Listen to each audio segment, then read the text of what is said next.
સુરેન્દ્રનગર જિલ્લાના ધાંગધ્રામાં આવેલી Saint Hillary સ્કૂલના સંચાલકોએ ફી ન ભરનાર વિદ્યાર્થીઓને પરીક્ષામાં બેસવા નહીં દેવાનો નિર્ણય લેતા વાલીઓમાં ભારે રોષ ફેલાયો છે।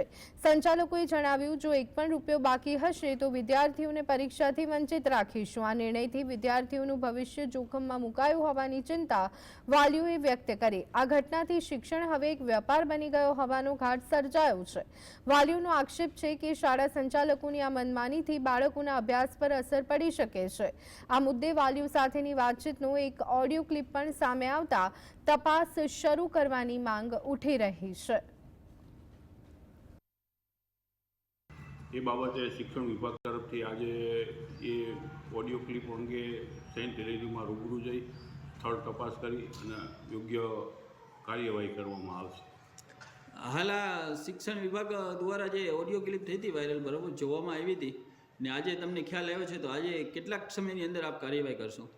બસ આજે જ બપોર પછી અમે ત્યાં સ્થળ તપાસ સેન્ટ હિલેરી સ્કૂલમાં જઈ અને ખરેખર એ બાળક પરીક્ષાથી વંચિત છે કે નહીં, જો વંચિત હશે તો એના ઉપર કડક કાર્યવાહી કરવામાં આવશે શાળા ઉપર, અને જરૂરી સૂચનો આપી અને એની ઉપર જે શિક્ષાત્મક કાર્યવાહી થતી હશે તે સેન્ટ હિલેરી સ્કૂલ ઉપર કરવામાં આવશે।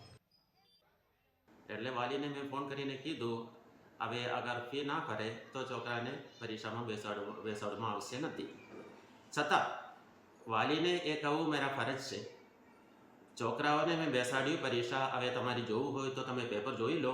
3 દિવસ એ બધા છોકરાઓ સાથે બેસીને જ પરીક્ષા લખ્યું જ છે। એટલે અગર વાલીઓને નહીં બોલે તો હું કોને કહું? મીડિયા આગળ બોલું કે કોઈ ઓફિસમાં ફરિયાદ કરું? એ તમે મને એક રાસ્તા બતાવે તો સારું રહેશે। એટલે વાલીને આપે કોલ કરીને કીધેલું જ છે ને કે ભાઈ પરીક્ષામાં બેસવું હોય તો ફી ફરજિયાત ભરવી પડશે, તો જ આપના બાળકને બેસવા દેવામાં આવશે? એ તો વાલીને કીધું છે, કેમ કે એ પહેલી વાર નથી, એ સેમ વાલીઓને હું ઓછામાં ઓછા 10 વખત કીધેલું છે।